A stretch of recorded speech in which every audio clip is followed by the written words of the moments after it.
She said no to the most powerful billionaire in Sydney, publicly, in front of everyone.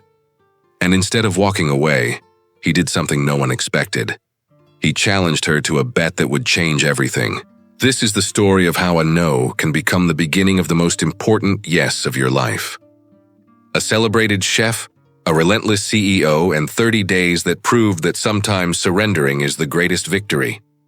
Before we begin, make sure to subscribe to the channel and turn on the notification bell so you won't miss any new stories.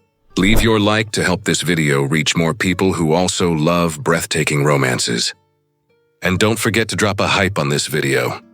It's YouTube's new feature that helps boost the reach of our stories. Your interaction makes all the difference in helping this channel grow and bring you even more unforgettable stories.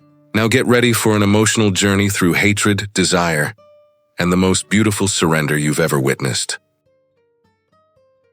Sydney wakes differently when the sun begins to gild the glass skyscrapers. The city seems to have two faces, one that shines and another that watches. And on that Thursday morning, the two were about to collide. On the 47th floor of Harrington Tower, Alexander ended another international call before 6 a.m., black coffee in his right hand, financial report in his left. The routine of a man who turned numbers into empires and rarely slept more than 5 hours a night. 8 years building hotels across 3 continents, dozens of multi-million-dollar mergers, magazine covers, interviews where he always said the same thing. Success is about hard choices. But that morning, as he stared at the reflection of the harbor bridge on the calm waters of the bay, a question sliced through his mind like a blade. Now what? What's left to conquer? He pushed the thought away with the same coldness he used to dismiss competitors. Weakness didn't pay bills. Doubt didn't raise skyscrapers. The old watch on his wrist, his father's inheritance, read 6:17. Time to move on. Across town, in Darlinghurst, Evelyn had already been in the kitchen of the small bistro she called her refuge for 2 hours. The scent of fresh rosemary mingled with warming olive oil. Her hands moved with precision, chopping, seasoning, tasting. Each gesture was a silent prayer. Each dish a way to forget. You slept here again? Marina's voice echoed from the kitchen doorway, laced with concern disguised as irony. Evelyn didn't lift her eyes from the cutting board. I slept 3 hours. That's enough. Enough for what? To keep running away? The knife froze mid-air for half a second, long enough for Marina to know she had hit where it hurt. I'm not running, Evelyn replied, her tone low but steady. I'm starting over. Marina sighed, grabbed 2 mugs, and poured coffee for them both. She'd known her friend long enough to recognize when to insist and when to step back. Oliver called again. He wants you to join the charity event at the Opera House.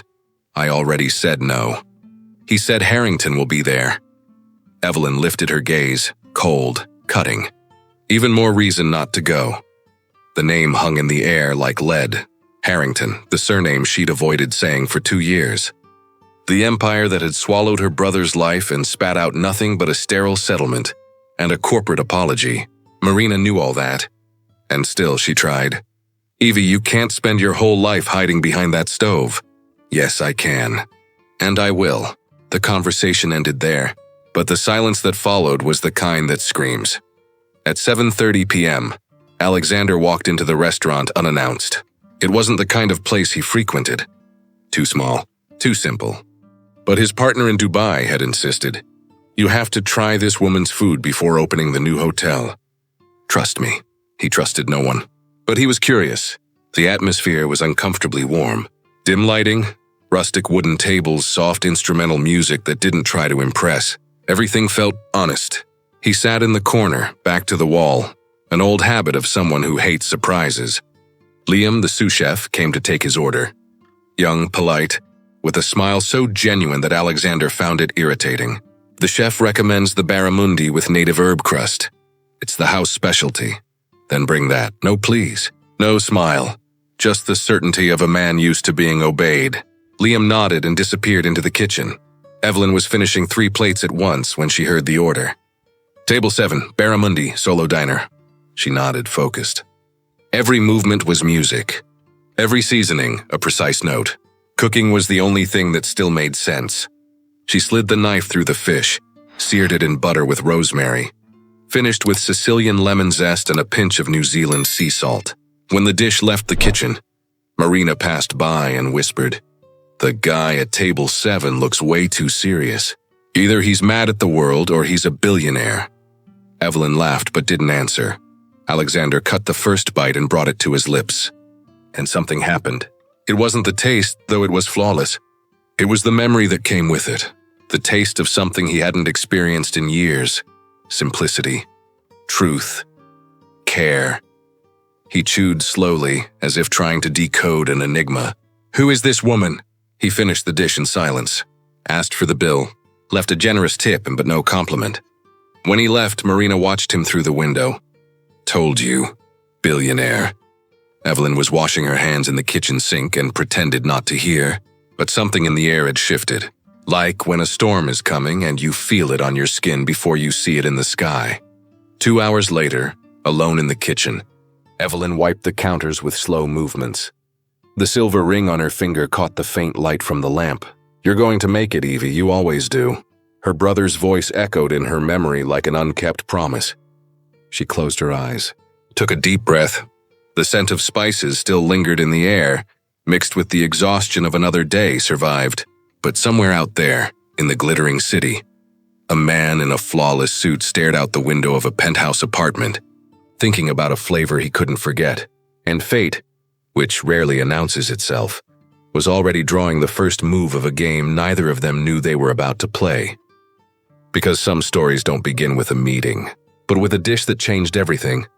Friday arrived with that humid heat typical of Sydney, the kind that clings to your skin and makes the whole city slow down.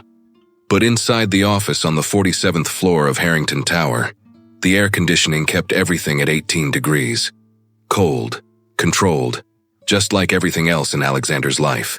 He was in his third meeting of the day when he interrupted the financial director mid-sentence. "Who's the chef at that restaurant in Darlinghurst?" "The small bistro near Oxford Street." Silence fell over the room. 6 executives exchanged confused glances. "Sir?" "The restaurant." "The chef's name?" "I want it now." His personal assistant, an efficient young man named Thomas, was already typing on his tablet before the sentence ended.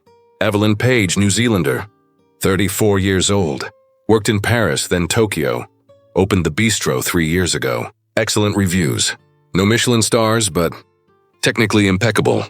Alexander said nothing, just nodded. "I want a meeting with her, today." Thomas swallowed hard. "Sir, she doesn't have an agent.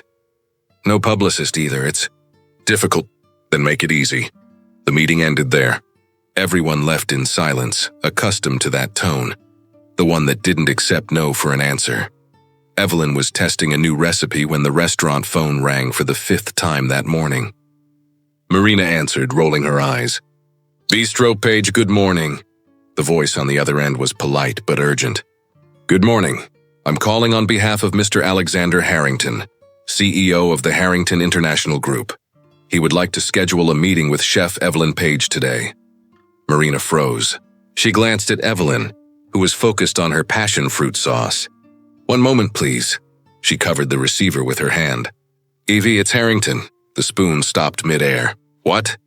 "He wants a meeting, today." Evelyn felt her stomach twist. That name again, that suffocating feeling. But when she spoke, her voice was steady, almost cold. "Tell him I'm not interested." Marina hesitated. "Are you sure?" "Absolutely." Marina returned to the call, uneasy. "I'm sorry, but the chef isn't available at the moment." "I see. Could we offer another time tomorrow? Monday?" "She isn't interested." Silence. Then a curt "understood" and the line went dead. Marina hung up and turned to her friend. "You do know who that man is, right? The most powerful guy in Sydney. Hotels on 3 continents. Net worth estimated at—" "I know who he is." Evelyn cut her off, her voice low but sharp as a blade. "And that's exactly why I want nothing to do with him." Marina sighed. She knew the story. She knew the pain. But she also knew Evelyn was locking herself inside a prison of her own making. "All right. Just hope you won't regret it." Evelyn didn't answer. She went back to the stove, but the sauce no longer tasted the same. Alexander received the news with a calm that unsettled Thomas. "She refused?" "Yes, sir." "Said she wasn't interested."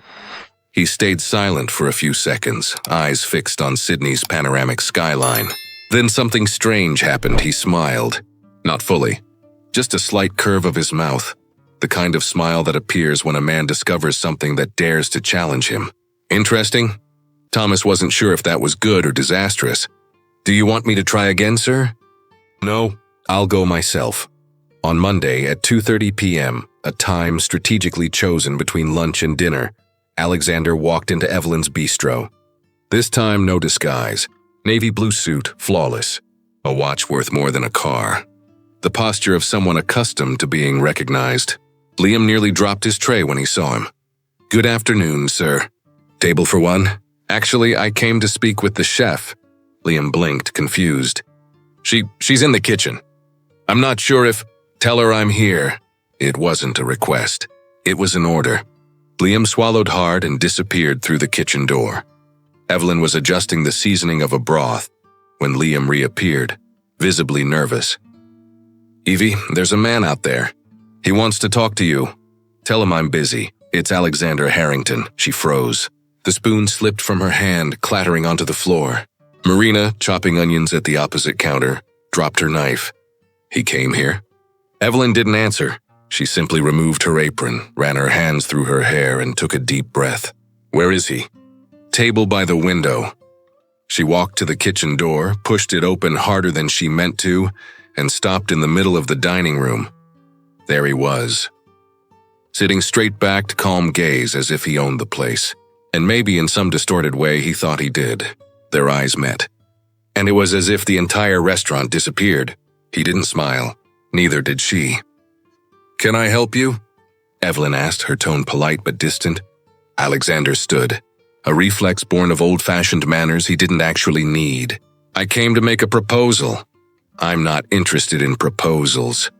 You don't even know what it's about. I don't need to.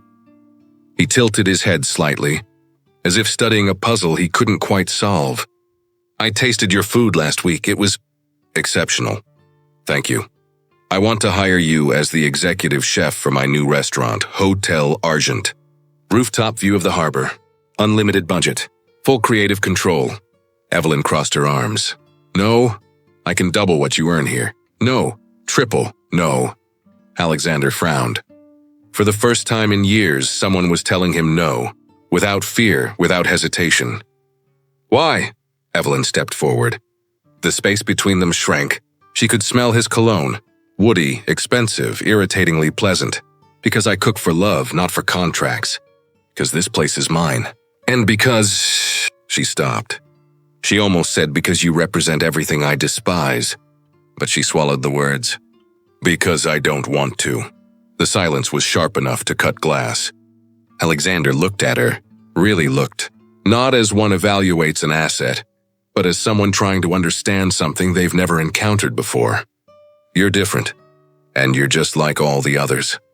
The words came out sharper than she expected. They hurt more than she wanted to admit, but she didn't back down. Alexander stepped back, regained his composure, and nodded slowly. I see. Thank you for your time.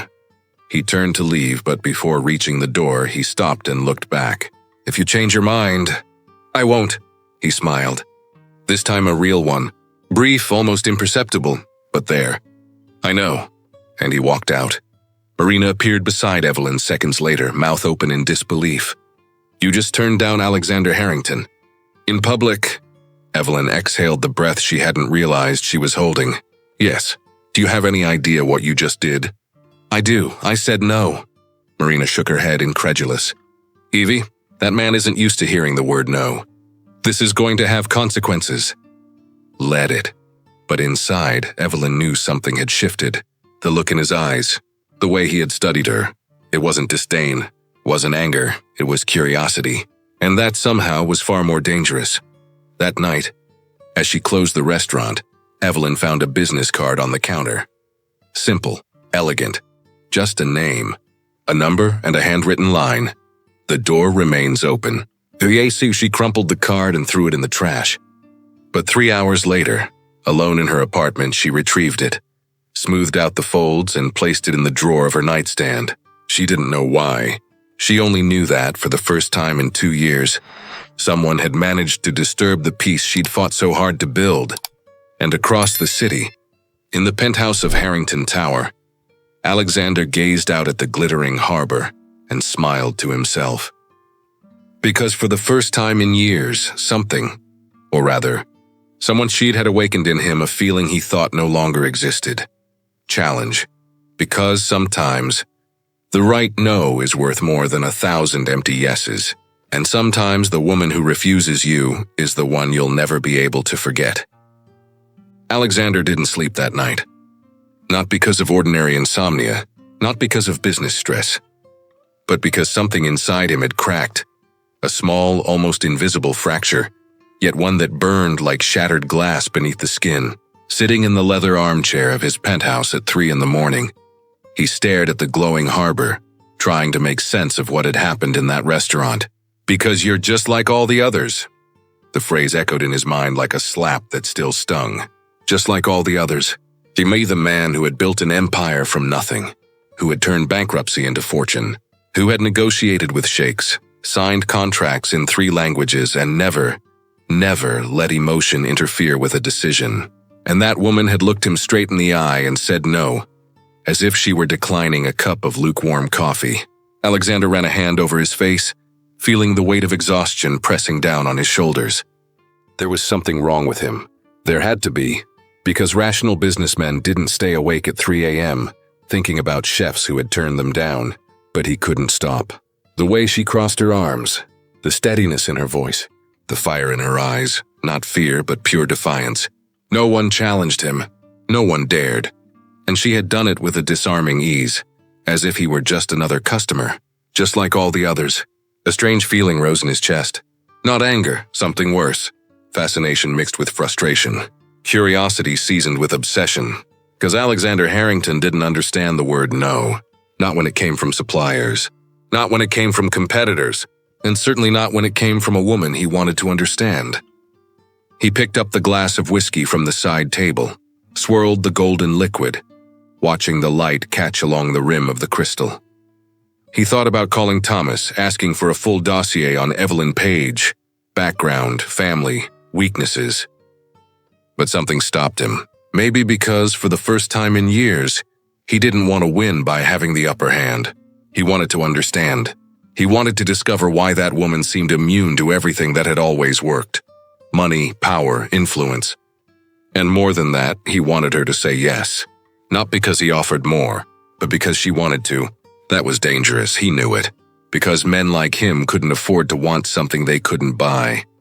But there, alone in the darkness of his penthouse, Alexander Harrington admitted something he would never say aloud. For the first time in 8 years, he felt alive. And that terrified him more than it should. Evelyn didn't sleep either. She tried, laid down, closed her eyes, controlled her breathing, but his image wouldn't leave her mind. The upright posture, the flawless suit, the way he had looked at her, not with disdain but something worse, genuine interest.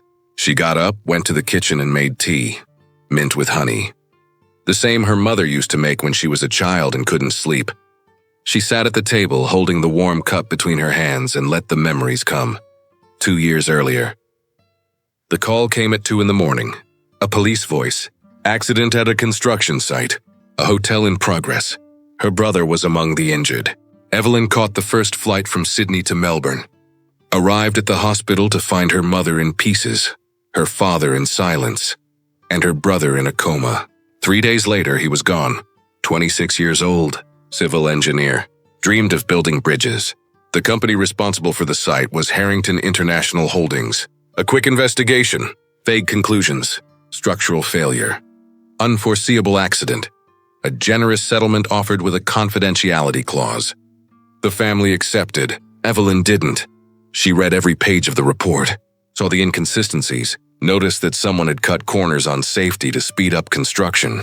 But Harrington's lawyers were better, sharper, more expensive. And Alexander Harrington never showed up, never apologized in person. Never looked into the eyes of the family who had lost a son because of a building that would bear his name. He just signed checks and moved on. Evelyn blinked, coming back to the present. The tea in her cup had gone cold. She hated that man. Hated the surname. Hated what it represented. Power without responsibility. Wealth without empathy. Success built on the backs of those beneath it. And now he had walked into her restaurant, offering million-dollar contracts as if everything could be bought. As if she were just another asset to be acquired. Because you're just like all the others. She had said it while looking him in the eye. And for a second, just one, she had seen something flicker across his face. It wasn't anger. It was surprise, as if no one had ever said that to him before. And maybe no one had. Evelyn stood, poured the cold tea down the sink, and placed her hands on the counter. The silver ring on her finger gleamed under the moonlight streaming through the window. "You're going to make it, Evie. You always do." Her brother's voice echoed like a gentle ghost. She closed her eyes, took a deep breath. She wasn't going to let that man into her life. She wasn't going to let him disturb the peace it had taken her 2 years to rebuild. But no matter how hard she tried to deny it, there was something unsettling about the way he had looked at her in that restaurant. He hadn't looked at her like an object. He'd looked at her like a mystery. And that, in a cruel way, stirred something inside her she had sworn was long dead. The following Thursday, Alexander returned to the bistro. He walked in at 8:15 p.m. alone and sat at the same table by the window. He didn't order expensive wine. He didn't make a show of his power. He simply asked for the dish of the day and waited. Liam recognized him instantly and almost blurted out again, but bit his tongue and wrote down the order. In the kitchen, Marina looked at Evelyn with an expression that said everything. "Table 7. Evelyn didn't need to ask who it was. "Ignore it. Evie, he's a customer. We can't just then serve him as usual." "But I'm not going out there." Marina sighed but didn't insist. Evelyn prepared the dish with her usual precision. Saffron risotto with sautéed shrimp. She finished it with lemon zest and truffle oil. When the plate was served, Alexander thanked politely and ate in silence. But before leaving, he placed something on the table, a note. Liam picked it up and brought it into the kitchen, puzzled. He left this. Evelyn didn't want to read it. But Marina snatched it from Liam's hand before she could protest and read it aloud. "I still haven't tasted what I want most." Marina's eyes widened as she looked at her friend. "Evie, throw it away. You can't just throw it away." But that night, when everyone was gone and she was left alone cleaning the kitchen, Evelyn retrieved the note from the trash.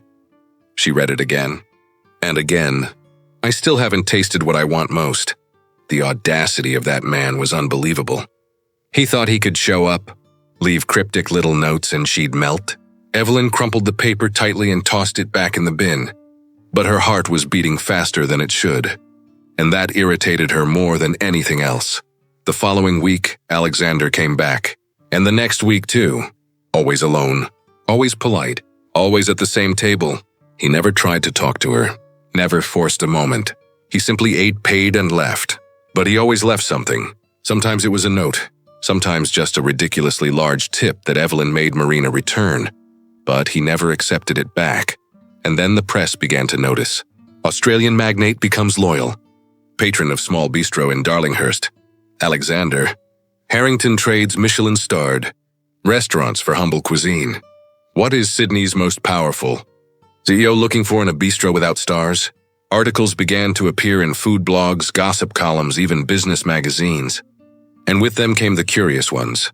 The bistro's movement doubled in just 2 weeks. Fully booked tables. Lines at the door. Marina was thrilled. "Evie, we've never been this busy." "This is amazing." But Evelyn knew the truth. It wasn't her restaurant they came to see. It was him. And that infuriated her. On Wednesday of the 3rd week, Evelyn decided it was time to end it. When Alexander walked in, she stepped out of the kitchen before he could sit, stopped in front of him, eye to eye. "I need to talk to you, now." Alexander raised an eyebrow but didn't hesitate. "Of course." She gestured toward the back door that led to the small inner garden. He followed her without a word. The air outside was cool, carrying the scent of basil and rosemary. Evelyn crossed her arms and turned to face him, her voice low but razor sharp. "What do you want?" "Dinner? Lie." Alexander tilted his head slightly, almost smiling. "You're direct. I like that. I don't care if you do or not." I want you to stop coming here. Why? Because you're turning my restaurant into a circus. People don't come for the food anymore. They come to see you. And that's my fault? It is. He took a step closer. The distance between them shrank. Evelyn could feel the heat radiating from him. The scent of his woody cologne mixed with something subtler. Maybe exhaustion, maybe determination. I come here because the food is exceptional, he said, his voice low but steady. And because for the first time in years I've found something I can't buy. And what would that be? Your approval, Evelyn laughed, a short, dry sound devoid of humor. You're not going to get it. I know. She blinked, confused. Then why do you keep trying? Alexander was silent for a few seconds. Then he said something she didn't expect. Because you treat me like I'm human. Not like a check. Not like a connection, just someone. The sincerity in his voice disarmed her. For a second, Evelyn almost forgot why she hated him. Almost.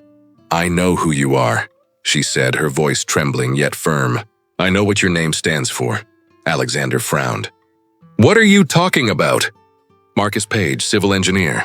Died 2 years ago at one of your hotel construction sites in Melbourne. The silence that followed was brutal. Alexander blinked, processing, and then it hit him. You're his sister. I was. He's gone. And you didn't even bother to show up at the funeral. Her voice was ice, but underneath there was fire. Pain and rage that had been burning for 2 long years. Alexander took a step back as if he'd been punched. I didn't know. Of course you didn't. You never do. You just sign papers and move on.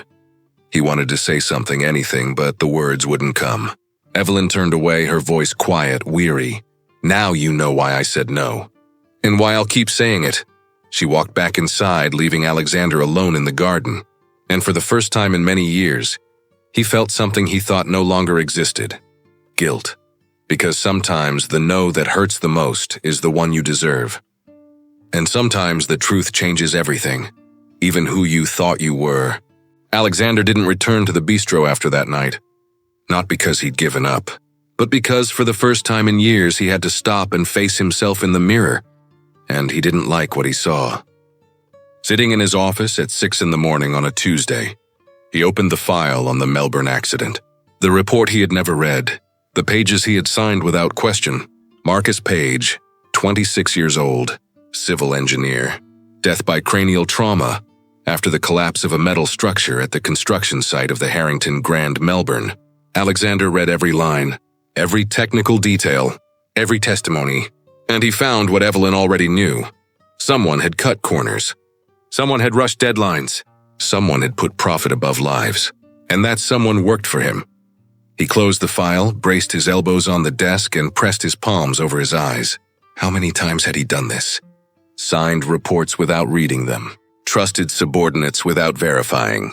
Built empires on foundations he had never inspected himself. Success, Alexander discovered that quiet morning, tasted like ashes when you finally looked at the price others had paid for it. He picked up the phone and called the legal director. I want the names. Everyone involved in the Page case. And I want to know if there was a cover-up. The voice on the other end hesitated. Sir, the case was closed 2 years ago. Reopening it could... I didn't ask for your opinion. I asked if you'll do what I said. Yes, sir. Alexander hung up and stared out the window. The sun was just beginning to paint the harbor in gold, but all he could see were shadows. You're just like all the others. No, he didn't want to be. But maybe it was already too late to change that. Evelyn spent the next few days on autopilot. Wake up, cook, serve customers. Close the bistro, sleep, repeat. Marina noticed but said nothing. She knew her friend was processing something bigger than any conversation could fix. Until Friday, when the phone rang. Bistro Page. The voice on the other end was lively, almost frantic. Evelyn, it's Oliver Shawn. I have an emergency and you're my only hope. Evelyn rolled her eyes. Oliver had a gift for turning everything into drama. What is it this time? The chef for the Sydney Opera House gala dinner got sick. Food poisoning. Ironic, I know. I need someone to replace him tonight. Oliver, I don't do events. You know that, I know. But it's a charity gala, the Arts Foundation. And before you refuse, it's hosted by Elizabeth Harrington. The name made her freeze. His mother? Exactly. Look, I know you've got your reasons, but this is bigger than any personal feud. 200 guests, media coverage, and it's for a good cause. Evelyn closed her eyes. She wanted to say no. She should have said no. But something inside her, maybe Marcus's ghost, maybe just sheer stubbornness, made her say, "What time?" The Sydney Opera House at night was a sight that never aged. The white sails illuminated against the dark sky, the shimmering reflections on the harbor water, the elegant hum of powerful people pretending to care. Evelyn arrived through the back entrance wearing the only black dress she owned. Simple, elegant, nothing extravagant. Her hair tied in a low bun, makeup minimal, the silver ring on her finger as always. The kitchen was organized chaos. Chefs running, plates being finished, orders shouted in 3 languages. She took command without hesitation. Who's on the sauce? Reduce it more. Who plated the appetizers? They need more acidity. Move, people. We've got 200 hungry mouths out there. In 30 minutes, chaos became symphony. Alexander was in the main hall, wearing a flawless black suit, holding a champagne glass he wasn't drinking, his polite smile not reaching his eyes. Host of a night he didn't want to attend. Elizabeth, his mother, stood beside him, radiant in her curated elegance. 70 years of refined poise and impossible expectations. "You look tired, darling." "I'm fine." "Liar, you've always been terrible at it." Alexander almost smiled. Almost. "Has the replacement chef arrived?" he asked, just to change the subject. "She has. Oliver assures me she's exceptional." Something in her tone made Alexander frown. "Name?" "Evelyn Page, I believe." The world stopped. Alexander turned his head so quickly that Elizabeth arched a perfectly shaped eyebrow. "You know her?" He didn't answer. He simply set his glass down on a passing tray and walked straight toward the kitchen. Evelyn was plating the main course when she felt the air shift. She turned, and there he was, standing at the entrance like an unwelcome apparition. Black suit, intense gaze, expression unreadable. Their eyes met and the noise around them vanished. "What are you doing here?" she asked, her voice low but sharp. "I'm the host." "Of course you are." The sarcasm dripped from every syllable. Alexander stepped inside. The sous chefs around them pretended not to notice, but everyone was watching. "I didn't know you'd be here," he said. "I didn't know you existed until a few weeks ago." Funny how life works, he deserved that. He knew he did. "Evelyn, Chef Page," she cut in. "Here I'm Chef Page, and you're in the way of my work." He wanted to say so many things. That he'd read the report, that he'd found the ones responsible, that he hadn't slept since she told him who she was. But all that came out was, "Your brother didn't deserve what happened." Evelyn froze. The knife in her hand trembled for a second. "No, he didn't. And I'm sorry." She looked at him, really looked, and saw something she hadn't expected. Sincerity. Not the polished, rehearsed kind that came from corporate apologies, but raw, painful sincerity. And that only made her angrier, because it was easier to hate a monster than a man who bled. "Get out of my kitchen," she said, turning her back to him. Alexander hesitated, then left. But the air between them had changed, and they both knew it. The dinner was a success. Scallop starters with Sicilian lemon foam. Main course, herb-crusted lamb with sweet potato puree. Dessert, poached pear with vanilla ice cream and salted caramel. The guests applauded. Oliver made a point of calling Evelyn onto the stage. She walked up, uncomfortable, gave a brief nod and hurried back to the kitchen as quickly as possible. But while she was up there, her eyes met his in the crowd. Alexander didn't applaud. He simply watched, and something in that look made her stomach twist. When the event ended and the guests began to leave, Evelyn slipped out to the side terrace to catch her breath. The reflection of the harbor bridge shimmered across the dark water. The cool harbor breeze played with the loose strands of her hair. She closed her eyes and drew in a deep breath. "I thought you'd gone." His voice came from behind, low, careful. Evelyn didn't turn around. "I was considering it." Alexander walked up until he was standing beside her, resting his hands on the railing. They looked out at the harbor in silence for a few seconds. "You were brilliant tonight," he said. "Thank you." "I wasn't talking about the food." She turned to him, puzzled. "Then about what?" "The way you look at the world. Like nothing could ever break you." Evelyn laughed softly, a bitter sound. You don't know me, I know. And that bothers me more than it should. She turned fully toward him, arms crossed. Why, because you can't buy me? Because you can't control what I think of you? No, Alexander said, taking a step closer. Because you're the only person in years who looks at me and sees a man. Not a bank. Not a deal, just someone who failed. The sincerity in his voice disarmed her, but she couldn't let it. You want me to forgive you? Is that it? No, I don't have the right to ask for that. Then what do you want? He said nothing. His eyes moved across her face, not in an invasive way, but like someone trying to memorize something they knew they might lose. I want to understand why, even when you hate me, you still look at me like that. Like what? Like you're fighting something. Evelyn felt her heart race. Because he was right, and she hated that. You don't scare me, she said, her voice trembling. I know, but you confuse me. Alexander stepped closer. Now they were so near she could feel his warmth, the scent of his woody cologne mixed with something more human. Sweat, fatigue, vulnerability. I'm confused too, he admitted. Because I should forget you. But I can't. Evelyn should have stepped back. She should have walked away. But her body refused to obey. Why did you come into the kitchen tonight? She asked quietly. Because I needed to see you. Why? Because you're the only real thing I've found in years. The answer hit her like a punch to the gut. Alexander lifted his hand slowly, giving her every chance to pull away. Then he touched her face, just his thumb brushing along her jawline. Evelyn shivered, and she hated every cell in her body for betraying her like that. Don't do this, she whispered. Tell me to stop and I will. But she didn't say it. And they both knew what that meant. Alexander leaned in slowly, giving her control. Always giving control. His lips brushed against hers, almost. But not entirely. A near kiss that burned more than any touch could. Then Evelyn pulled away. Her breathing was ragged, eyes wide. I can't, she said, her voice breaking. I know. You represent everything I hate. I know. Then why?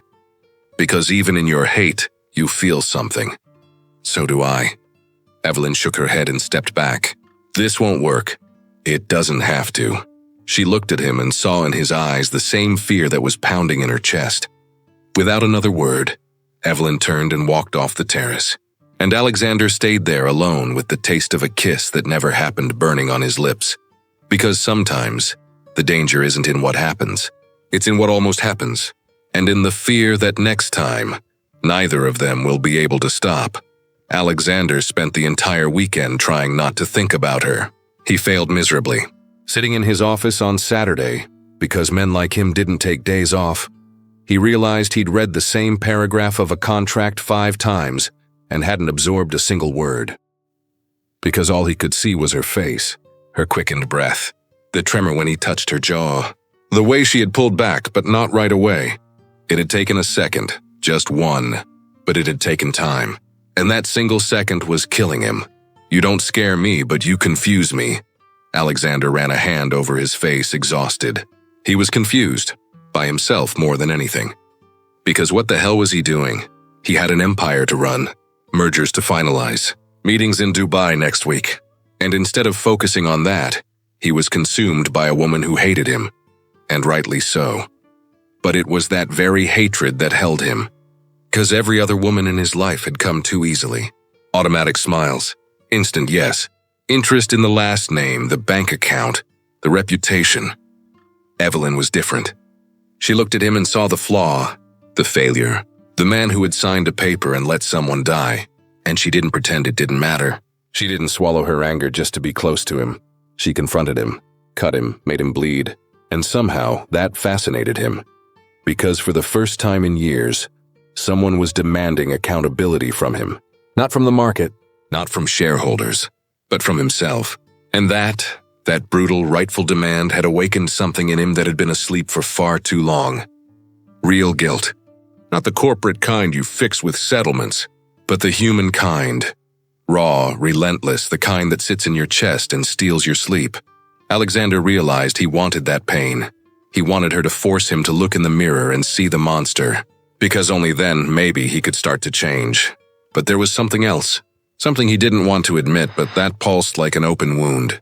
Desire. Not just physical, though that was undeniably there. God, it was there. When he touched her face, when he felt the warmth of her skin beneath his fingertips, when he saw her eyes darken for a fraction of a second before she pulled away. He'd felt something he hadn't felt in years. Hunger, not for sex. He could have that anytime he wanted, but hunger for connection, for resistance, for wanting something that wasn't for sale. Evelyn was the one problem money couldn't solve. And that, her impossible defiance, her unshakable will, was driving him insane. Because Alexander Harrington had built his entire life around control, and Evelyn was chaos incarnate. And he, against every trace of logic, wanted to burn in that fire. Not because he thought she would forgive him. Not because he believed he had a chance. But because for the first time in decades, he was feeling something real. Even if it was hatred. Even if it was rejection. Even if it was the crushing certainty that he didn't deserve any of it. He preferred that over the sterile coldness his life had become. Evelyn burned 3 dishes on Monday. 3. Marina looked at her as if she'd lost her mind. "Evie, you never burn anything." "What's going on?" "Nothing. Liar." Evelyn slammed the dish towel on the counter harder than she meant to. "I'm just tired, okay?" But it wasn't exhaustion. It was fury. Fury because she couldn't get that man out of her head. Fury because every time she closed her eyes, she saw his face on the terrace. Vulnerable, exposed, dangerously sincere. Fury because her body had betrayed her. When he touched her face, when his lips brushed hers, almost but never fully, every cell in her body had screamed yes, and she hated that. She hated that her body reacted while her mind screamed no. Hated that for one fleeting second she'd forgotten who he was. Forgotten Marcus. Forgotten the pain. And all she'd felt was wanting to get closer.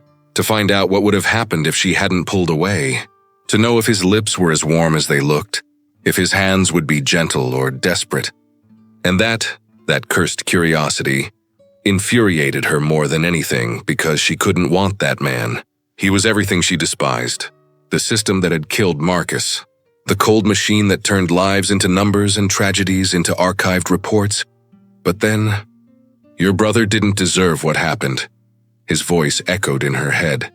Low, sincere, and no matter how hard she tried, she couldn't believe it was a lie.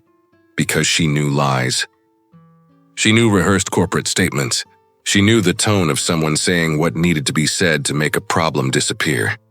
And that wasn't it. That had been human. And that confused her more than anything. Because it would have been so much easier if he had just been the villain. If he had shown up arrogant, waving money as a solution, treating her like something to be bought. But he hadn't. He had come into her kitchen, admitted fault, asked not for forgiveness because he knew he didn't deserve it, but simply acknowledged it. And that acknowledgement had cracked something inside her she thought was sealed shut. Curiosity. She wanted to know who that man was behind the flawless suit. Wanted to know if that vulnerability was real, or just another strategy. Wanted to discover if he was a monster, or merely a man who had failed. And that question, that damn question, kept her awake every night. Because if he was only a monster, she could go on hating him in peace. But what if he wasn't? What if he was just a man, trying awkwardly and too late to do better? Did she owe him that chance? Did Marcus? Or would forgiving him mean betraying her brother's memory? Evelyn didn't know. She only knew that the silver ring on her finger felt heavier with each passing day, and that when she closed her eyes, she no longer saw only Marcus smiling. She also saw a pair of gray eyes looking at her on the terrace, filled with something she was afraid to name. It wasn't love, not yet, but it was something more primitive, more dangerous. It was recognition. 2 lonely souls who had finally found someone who didn't pretend. He didn't pretend to be perfect. She didn't pretend to forgive. And that brutal honesty, that refusal to sugarcoat anything, created a tension neither of them knew how to handle. Because physical attraction they could ignore. But emotional attraction, that hunger to be seen for what you truly are, that morbid curiosity to discover whether the person standing on the other side of the abyss is real, or just another illusion. That was impossible to ignore, and both of them knew, even without admitting it, that the almost kiss hadn't been the end. It had only been the beginning of something neither of them was prepared to face. But that had already passed the point of no return. Evelyn didn't expect to see him again so soon.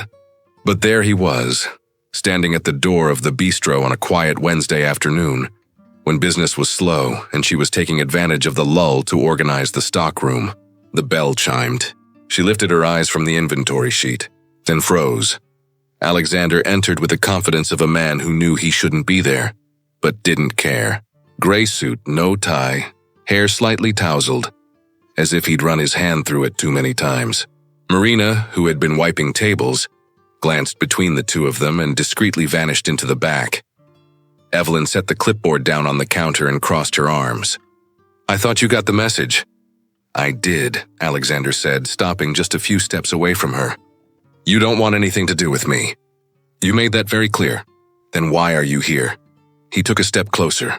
Those steel gray eyes locked on hers. "Because I have a proposal, and this time you won't be able to say no." Evelyn laughed, dry, humorless. "You're unbelievably arrogant, you know that? It's not arrogance, it's certainty. Then say what you came to say and get out of my way." Alexander slipped his hands into his pockets. His posture was relaxed, but his gaze burned with focus. A challenge. "Who and me? You don't know how to cook?" "No, but I'll find someone who does.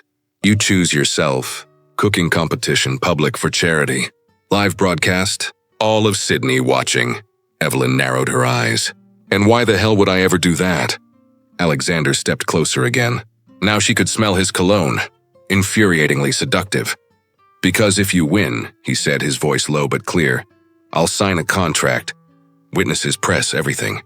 I'll swear publicly that I'll never come after you again. I'll disappear from your life, forever." Her heartbeat quickened. "And if you win?" His lips curved into a slow, dangerous smile. "You work as my personal chef for 1 month. Never. Afraid you'll lose." The provocation was obvious, childish even, but it worked. Evelyn felt her blood boil. "I'm not afraid of anything." "Then accept. Why are you doing this?" she demanded, her voice trembling with anger. "Why can't you just give up and chase someone who actually wants to be near you?" Alexander was silent for a few seconds. Then he said something she didn't expect. "Because you're the only one who doesn't want me. And that makes me want to understand why." "You already know why. I know what happened. But I don't know you. I don't know what makes you get up every morning and keep going. I don't know why you chose the kitchen. I don't know what scares you. What makes you smile for real?" He took another step, invading her space in a way that should have been intimidating, but wasn't. It was magnetic, and I want to know. Not because I think I have the right, but because for the first time in years, I've met someone who doesn't treat me like a bank account. You treat me like someone who failed, and somehow, in a twisted way, that makes me feel more human than any compliment ever has. Evelyn blinked, trying to process it. "You're insane." "Probably. And you think a month working for you will change anything?" "I don't know. But I want to find out." He extended his hand. Not for a handshake, but as a dare. "So, do you accept or are you afraid?" Evelyn looked at his hand, then at his eyes. Those gray eyes that seemed to see straight through her in a way no one else ever had. And she felt something dangerous rise in her chest. Not fear. Curiosity. Curiosity to know if she was really as good as she believed. Curiosity to prove, to him, to Sydney, to herself, that she didn't need anything his money could offer. And maybe curiosity to find out who he was when he took off the mask. She clasped his hand. Firm. Defiant. "I accept. But when I win, you'll sign that contract in front of the entire Sydney press. And you'll never show your face to me again." His smile widened. "Deal." They shook hands, skin warm, a current of electricity running through their fingers. When Evelyn let go, her heart was pounding so fast she was sure he could hear it. Alexander turned to leave, but before reaching the door, he paused and looked back. "Oh, and Evelyn? What?" "I've chosen Wallace Burke to represent me." Her eyes widened. Wallace Burke, 2 Michelin stars, one of the most respected Sino-Australian chefs in the country. "You're joking." "Completely serious. I told you I wouldn't make it easy." And with that infuriating smile, he walked out. Evelyn stood frozen in the middle of the bistro, heart racing, hands trembling. Marina emerged from the back, wide-eyed. "You just agreed to a public cooking challenge against Alexander Harrington." "I did." "Evie, you've lost your mind." Maybe, but deep down she knew the truth. She hadn't agreed to get rid of him. She'd agreed to prove something. Not to him, to herself. That she was still strong, still capable, still able to win, even when the opponent wasn't playing fair. Even when the prize, or the punishment, was something she didn't know whether she wanted to avoid or earn. Alexander got into the car with his heart pounding harder than it had in years. She had said yes, and now he had a chance. A real chance to spend time with her, to prove he wasn't the monster she believed him to be, to find out whether that tension between them was just anger, or something far more dangerous. He picked up his phone and called Wallace. "I need you on Saturday. Charity competition. You'll be representing me." "Against who?" "Evelyn Page." Wallace whistled on the other end of the line. "The chef from the Darlinghurst Bistro?" "I've heard of her. Raw talent. Flawless technique. It won't be easy." "I know. But can you do it?" "I can try. But no promises." "She's good. Good. I don't want you to go easy. I want it to be fair." Wallace laughed. "You're strange, Harrington. Most people would pay to guarantee a win. I'm not most people." He hung up and looked out the window. Sydney's harbor shimmered under the afternoon sun. And for the first time in years, he wasn't thinking about business. He was thinking about her, about the way her eyes sparked when she was angry. The tremor in her hands when they touched his. The fact that she had accepted the challenge, not for money, not for fame, but out of sheer pride. And somehow that made him respect her even more, because Evelyn Page didn't bow, and Alexander Harrington, for the first time in his life, didn't want her to. He wanted her to stay exactly as she was, defiant, intense, impossible. And maybe someday she'd look at him and see not the last name, not the mistake, not the failure, but simply, Saturday came far too quickly. The Rocks was decorated as if it were the finale of a high-end cooking show. 2 kitchens set up side by side. Professional lighting, cameras everywhere. Stands packed with guests, food critics, socialites, journalists. And at the center of it all, Oliver shone with a microphone and a grin that said, "This is going to get ratings." Evelyn arrived half an hour early. Dressed in a spotless white chef's uniform, hair tied back, face bare of makeup, the silver ring on her finger, as always. Wallace Burke was already there. Short, broad-shouldered, calm expression. He greeted her with a respectful nod. "Good luck." "Same to you." And then Alexander entered. The crowd's buzz grew louder. He was flawless. White shirt, no tie, sleeves rolled up to his elbows, black dress pants. Relaxed posture, but an alert gaze. His eyes found hers from across the room. And for a second, the world stopped. He didn't smile. She didn't either. They simply looked, and in that look there was everything. Challenge, desire, fear, curiosity. Oliver stepped onto the stage and grabbed the microphone. "Good evening, Sydney. Tonight we have a historic event. 2 extraordinary talents, 1 challenge, and a noble cause. Shall we begin?" Applause erupted across the hall. "The rules are simple. 3 dishes, appetizer, main course, and dessert. 2 hours total. Ingredients are available in both kitchens. The judges are myself, food critic Sarah Mitchell, and 2 Michelin star chef Laurent Beaumont." Evelyn took a deep breath, focused. "Let the challenge begin." The kitchen exploded into motion. Evelyn didn't think, she moved. Hands on instinct, knife slicing herbs with precision, pans heating, aromas blooming into the air. Across from her, Wallace was just as impressive. Economical movements, flawless technique, unwavering concentration. But there was something different. Evelyn cooked with passion. Wallace cooked with perfection. And that could make all the difference. Or not. Alexander stood watching, arms crossed, perfectly still. But inside, he was captivated. The way she moved, the confidence in her gestures, the intensity in her eyes when she tasted something and adjusted the seasoning. She was magnetic. And he realized with unnerving clarity that he didn't care about the result. Win or lose, he'd already lost. Because he was completely, irreversibly obsessed with that woman. First hour.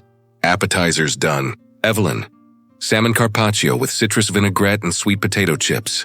Wallace, tuna tartare with avocado, caviar, and wasabi foam. The judges tasted in silence, took notes.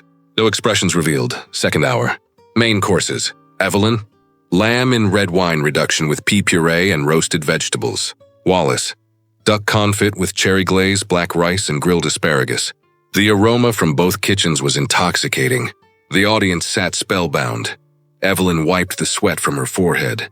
She glanced sideways and met Alexander's eyes. He was watching, not Wallace, her. And there was something in his gaze that made her tremble. Not triumph, admiration. She quickly looked away and turned back to the stove. Final round. Dessert. 30 minutes left. Evelyn prepared a deconstructed millefeuille with vanilla cream, caramelized berries, and Sicilian lemon sorbet. Wallace made a molten chocolate soufflé with raspberry coulis and almond brittle. When time ran out, both chefs stepped back, exhausted, sweaty, but satisfied. The judges tasted everything, discussed quietly, and scribbled notes. Oliver returned to the microphone, that theatrical grin lighting up his face. Ladies and gentlemen, what an incredible evening. 2 extraordinary chefs, 1 unforgettable showdown. But as in every competition, we must have a winner. Evelyn felt her pulse in her throat. The judges have decided, by just half a point. Absolute silence. The winner is Wallace Burke. Applause erupted. Evelyn blinked, processing. She'd lost. By half a point. Wallace shook hands with the judges, thanked them politely, then turned to her. You were phenomenal. It could have gone either way. She forced a smile. Congratulations, but inside she was burning. Not with anger. With humiliation, with fear. Because now she would have to spend an entire month working for Alexander Harrington. Oliver announced the official result, explained the terms, and the audience applauded as if it were pure entertainment. Evelyn stepped out of the kitchen, tore off her apron with trembling hands, and headed straight for the back. She needed air. But when she reached the quiet hallway, he was already there. Alexander, leaning against the wall, waiting. She stopped. They locked eyes. Congratulations, she said, her voice cold. You were exceptional. Not enough. It was a detail. Half a point. But enough to lose. Alexander pushed himself off the wall and took a slow step forward. No rush, no arrogance. You didn't lose, you just agreed to give me a chance. Evelyn crossed her arms, jaw tight. 1 month. That's all. And then you disappear from my life. Agreed. He extended his hand, formal, professional. She looked at it, hesitated, then finally shook it. Warm skin, firm grip. That same current of electricity shooting up her arm. She pulled away too quickly. When do I start? Monday, 7 a.m., my penthouse. She nodded, turned her back, and started walking away. But before vanishing down the hall, she stopped and looked over her shoulder. You knew you'd win, didn't you? Alexander tilted his head slightly, that infuriating half-smile curving his lips. No, but I hoped I would. Why? So you could humiliate me? No, he said softly, sincerely. So I could actually get to know you. Evelyn felt her chest tighten. She turned and left without another word.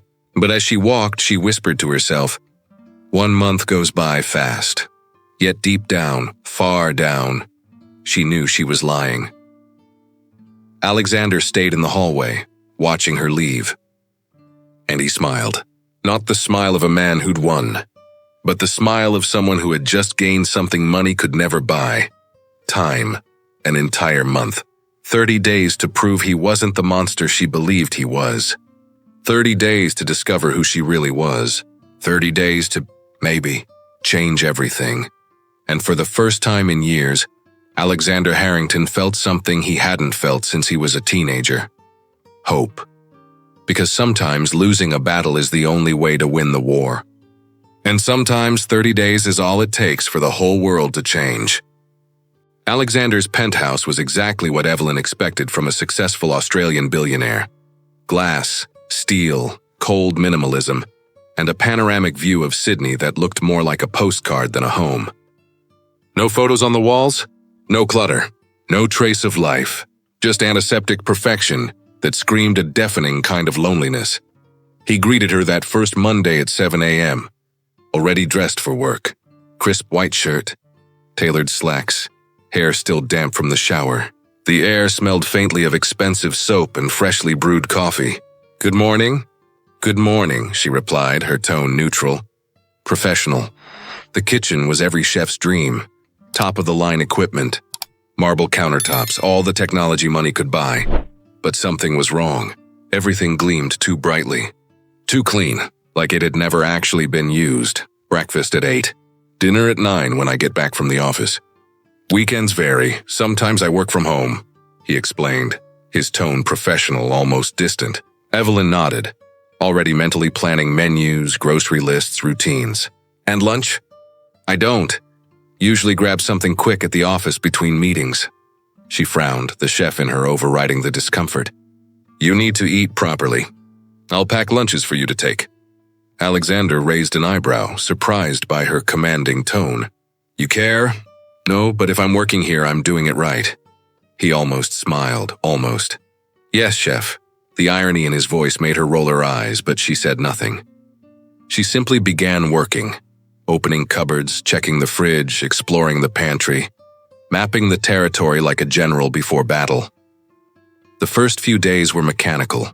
Evelyn woke at 5:30, prepared an elaborate breakfast that Alexander ate in silence while reading reports on his tablet. He left at precisely 7:30, returned around 9 at night, exhausted, ate politely, thanked her with a nod, and disappeared into his office until late. Two strangers sharing the same space, polite, distant, safe. But then Evelyn started to notice things. The way he always left half a cup of coffee unfinished, as if he forgot to drink it while working. The tension in his shoulders whenever he was on the phone, probably with his mother, Elizabeth, whose voice managed to sound sharp and frigid even through the receiver. The way he sometimes stared out the window, lost as if trying to calculate something that didn't have an answer. And the nights, around 3 in the morning every time she heard footsteps in the kitchen. The first time she ignored it. The second she found it strange. The third, curiosity won. Evelyn stepped out of the guest room he had insisted she use. "It doesn't make sense for you to drive back and forth from Darlinghurst every day." Barefoot, she walked to the kitchen and found him there. Gray cotton pajama pants, hair a complete mess, eating toast with butter while staring through the panoramic window at the sleeping city, as if searching for answers in the distant lights. He turned when he heard her footsteps, eyes widening for a second. Vulnerable, exposed, human. "Sorry, did I wake you?" "No, I don't sleep very well either." The silence that followed wasn't uncomfortable. It was just honest. Evelyn opened the fridge without asking, took out milk and began heating it on the stove. She added honey, cinnamon, grated nutmeg, and a hint of vanilla. Automatic gestures, muscle memory from difficult nights back in New Zealand, when the world had felt too big and too frightening. "What are you making?" he asked, moving closer to the counter. "Something my mother used to make when I was little, and nightmares kept me awake." She poured 2 mugs and handed one to him. Alexander took it, surprised, and sipped slowly. And for the first time since she'd met him, his face completely relaxed. The lines of tension around his eyes softened. His jaw unclenched. "It's good." "I know." They stood there in the middle of a luxurious Sydney penthouse at 3 a.m., drinking warm milk in silence. And strangely, it wasn't awkward. It was peaceful, as if 2 lonely people had found an unexpected safe harbor. The late-night meetings became a ritual. Evelyn stopped pretending to sleep. Alexander stopped pretending to be quiet. They simply met there, in the kitchen lit only by the stove light and the glow of the city outside. Sometimes they talked, sometimes they didn't, but there was always warm milk, always peace. And little by little, the stories began to spill out.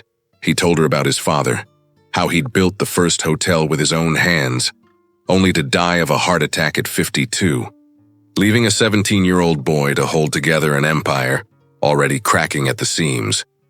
About the pressure of having Elizabeth as a mother, brilliant, cold, demanding perfection incarnate, never satisfied.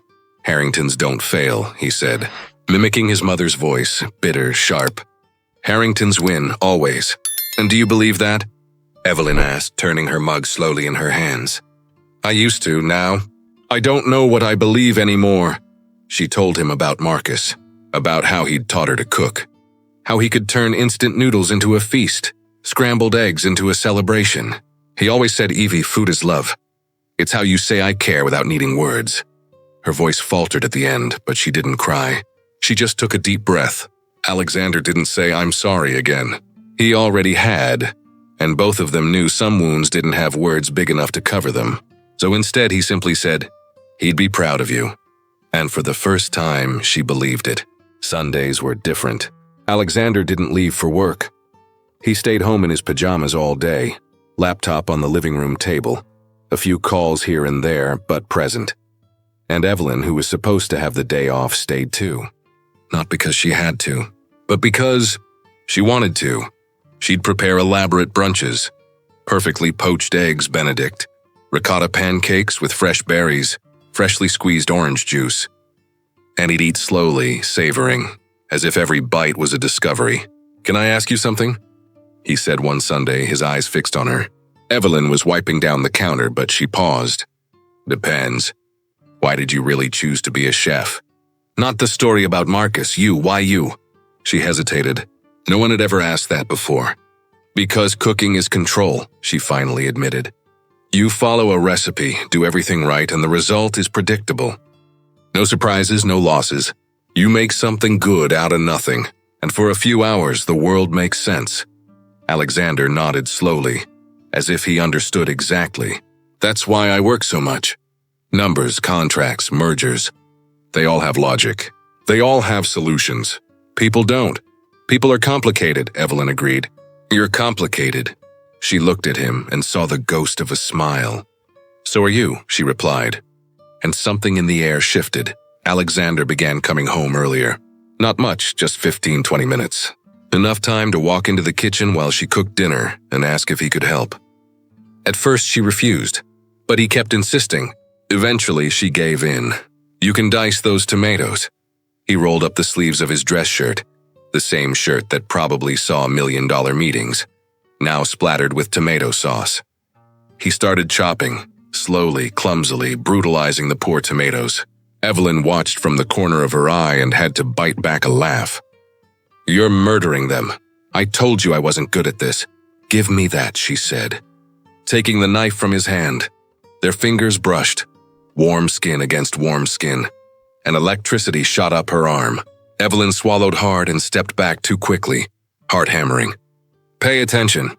You hold it like this, firm but controlled. Let the knife do the work," she demonstrated. He watched. Not the technique, her. The way she bit her lower lip when she focused. How loose strands of hair fell across her face. How her eyes lit up when something turned out just right. "Alexander? Are you paying attention?" Yes, a lie. He was only paying attention to her. And that scared him more than any corporate takeover ever had. In the nights that followed, something changed. Alexander didn't go straight for the warm milk anymore. He cooked scrambled eggs, his only real specialty. But he made them with care, as if following a sacred ritual. And Evelyn would sit on the counter, something she'd never do in her own restaurant, and just watch. And she noticed something she hadn't seen before. He looked lighter. Not the ruthless CEO of Harrington International. Not the feared billionaire of Sydney. Just a man making eggs at 3 a.m, shoulders relaxed, almost smiling. "Why don't you sleep?" she asked suddenly, breaking the comfortable silence. Alexander paused, stirred the eggs slower. "Nightmares," he admitted. "Since my father died, I dream I'm signing contracts and everything collapses. That I lose everything. That I let down everyone who trusted me. I wake up drenched in sweat, heart racing, and I can't fall back asleep." He served the eggs onto 2 plates and handed one to her. "And you? Why don't you sleep?" Evelyn took a bite. "They were surprisingly good, because every time I close my eyes, I see Marcus. I hear the phone call. I see the hospital. And I keep thinking that if I'd called that day, if I'd been there, maybe." "It wasn't your fault," he said firmly. "I know. But that doesn't change how it feels." They ate in silence. But it was a different kind of silence. Shared, understood. And when they were done, Alexander washed the dishes and Evelyn dried them. Side by side, in sync, as if they'd done it 1,000 times before. Evelyn realized she was laughing more. That the days didn't feel as heavy. that when she heard the key turn in the door at 9 each night, something stirred in her chest, a feeling she didn't want to name, a nervous warmth that both thrilled and terrified her, and that terrified her even more. Because she couldn't like him. She couldn't feel that heat in her stomach every time he entered the kitchen. She couldn't look forward to their quiet, shared midnights. She couldn't start seeing the man instead of the name. But when he walked in one Wednesday and smiled, a real smile, tired but genuine, one that reached his eyes, her heart skipped. And she knew she was in trouble. The final week came far too quickly. Evelyn tried to pull back, tried to return to the cool professionalism of the first days.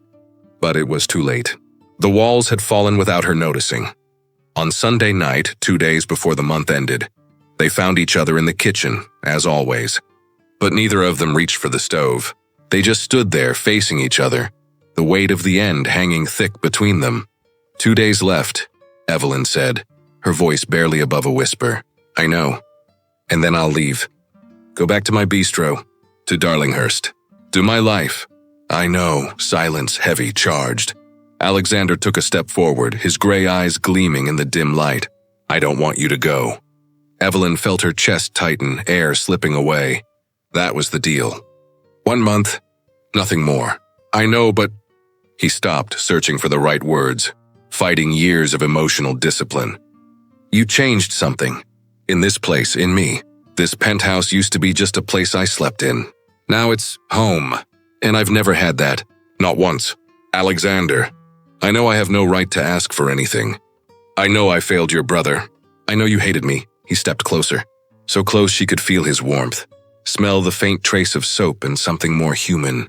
More real. But I've never felt this before. This peace.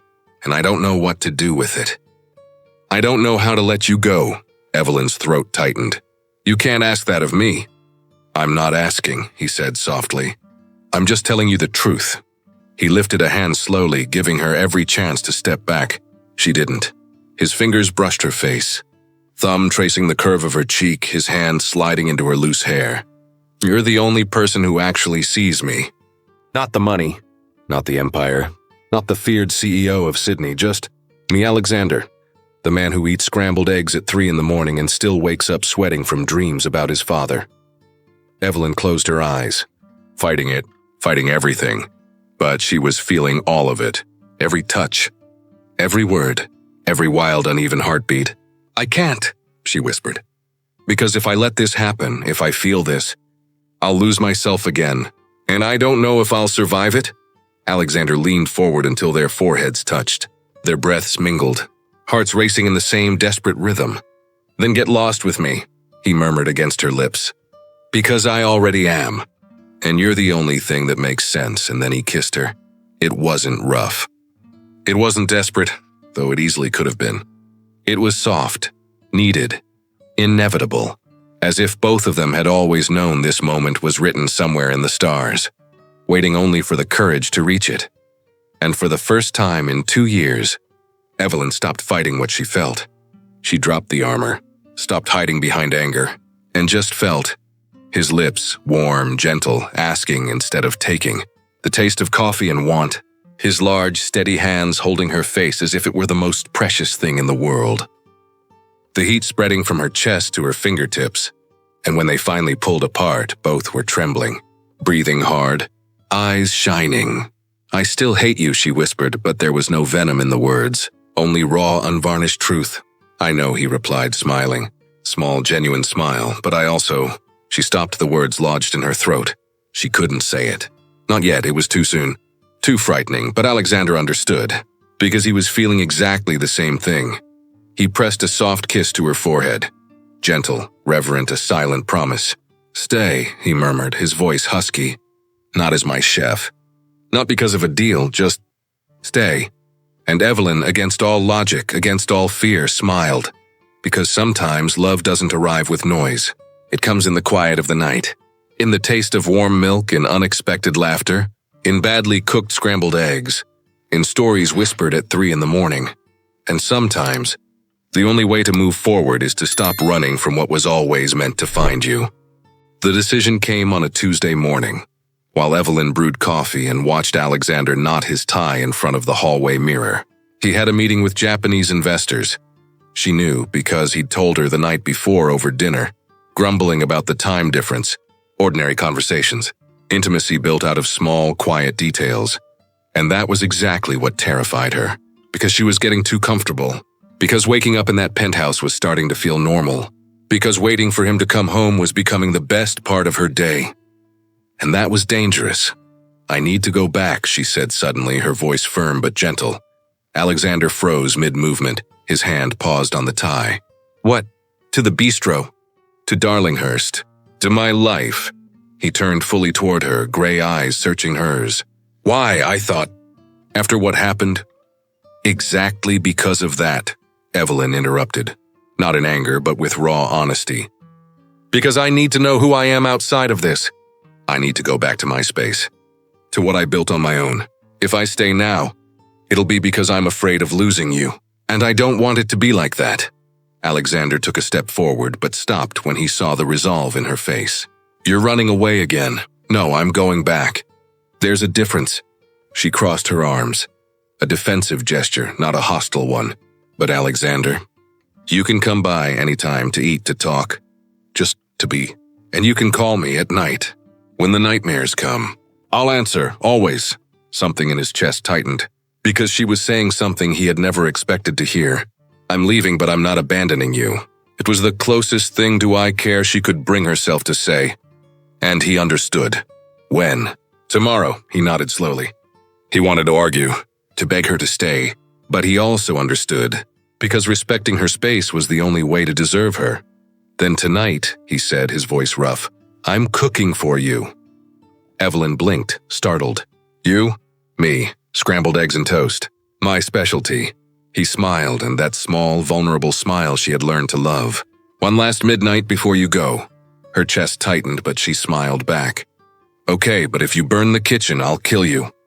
He laughed, and the sound filled the penthouse with something dangerously close to happiness.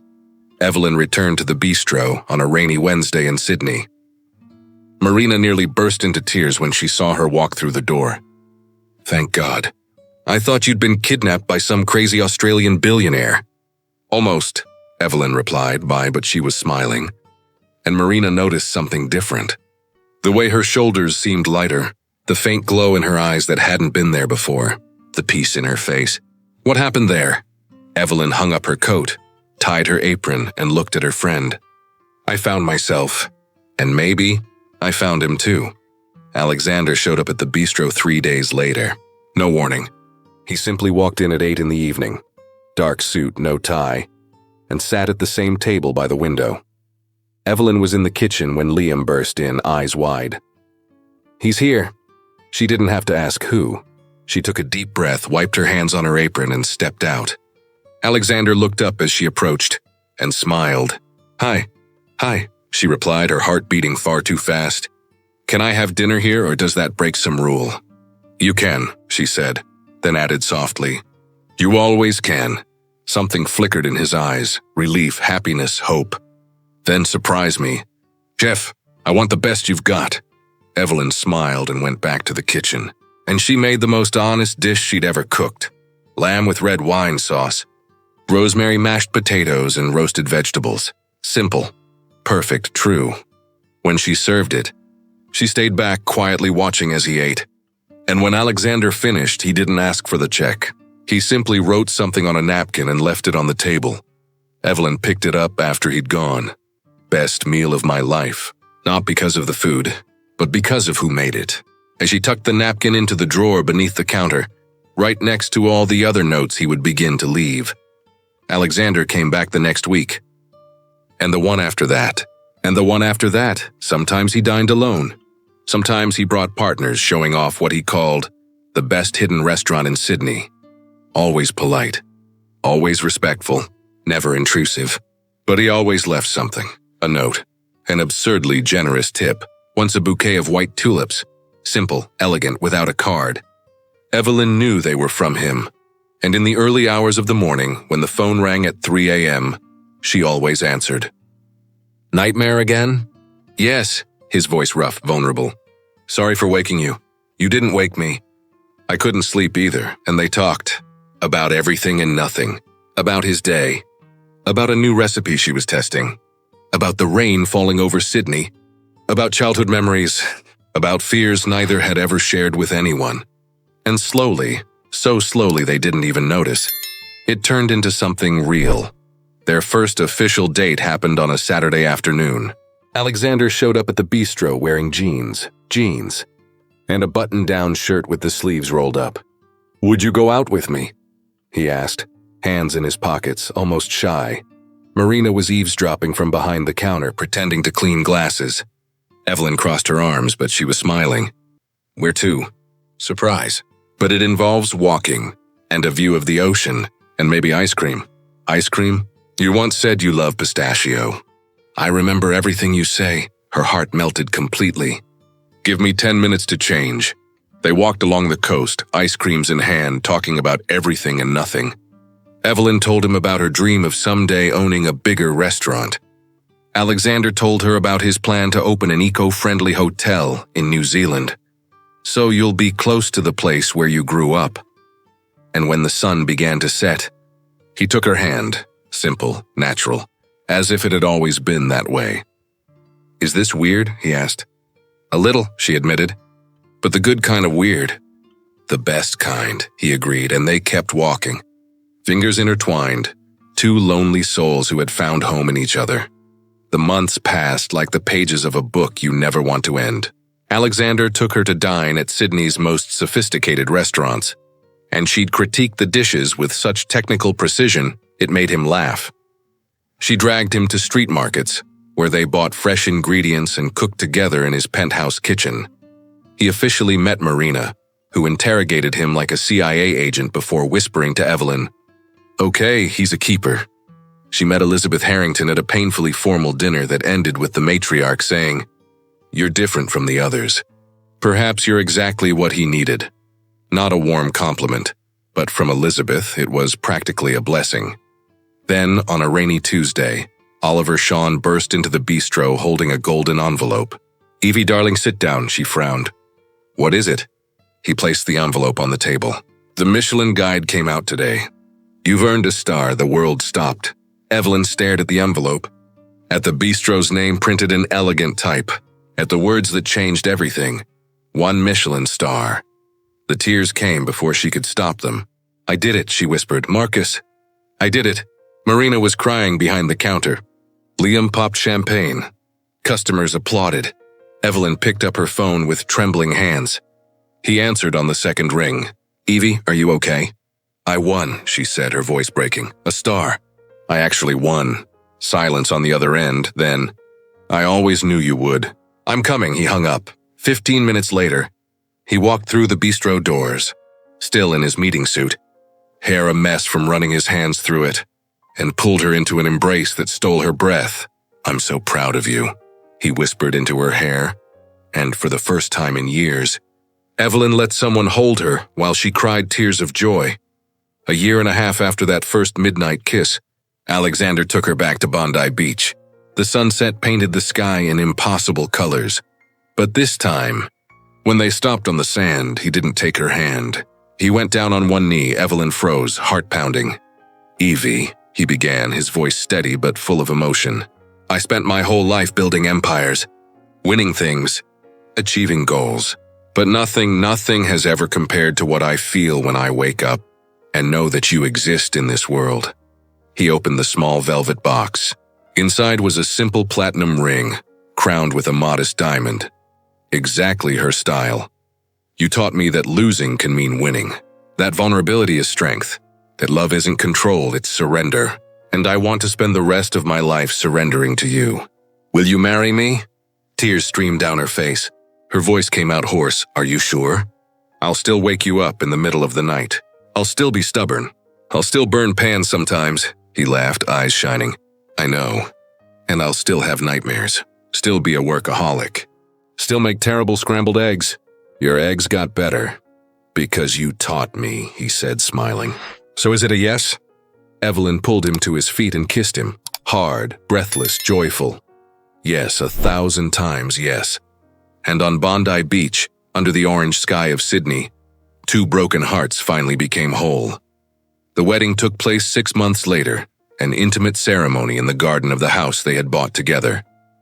Far from the city noise, but close enough for Evelyn to walk to the bistro every morning, and for Alexander to reach his office without battling traffic.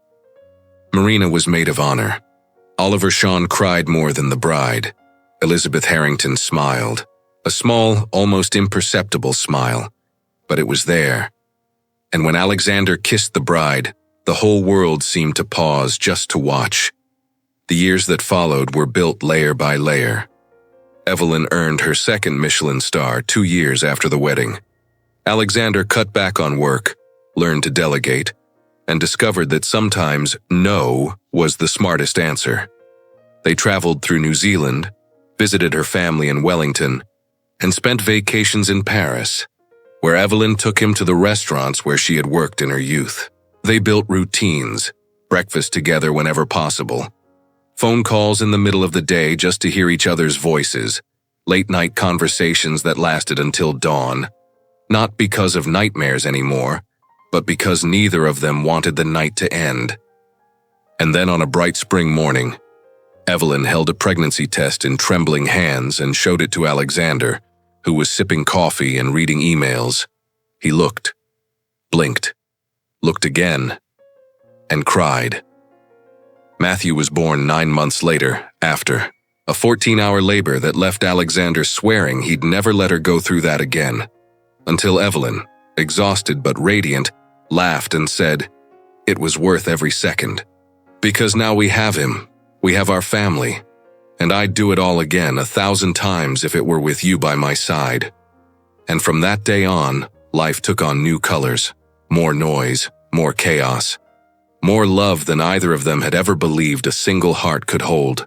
The kitchen smelled like chocolate cake and the laughter of a child. Evelyn was finishing the frosting when she felt strong arms wrap around her waist and a kiss land softly on her neck. "He's asleep?" she asked, turning to look at Alexander. "Finally. But only after 3 stories and a promise of pancakes for breakfast," she laughed, the sound filling the cozy kitchen, so different from the cold glass penthouse where it had all begun. Matthew was 3 now. Dark hair like his father's, green eyes like his mother's, and an impressive ability to turn any room into a cheerful war zone. "Marcus would have loved him," Evelyn said suddenly.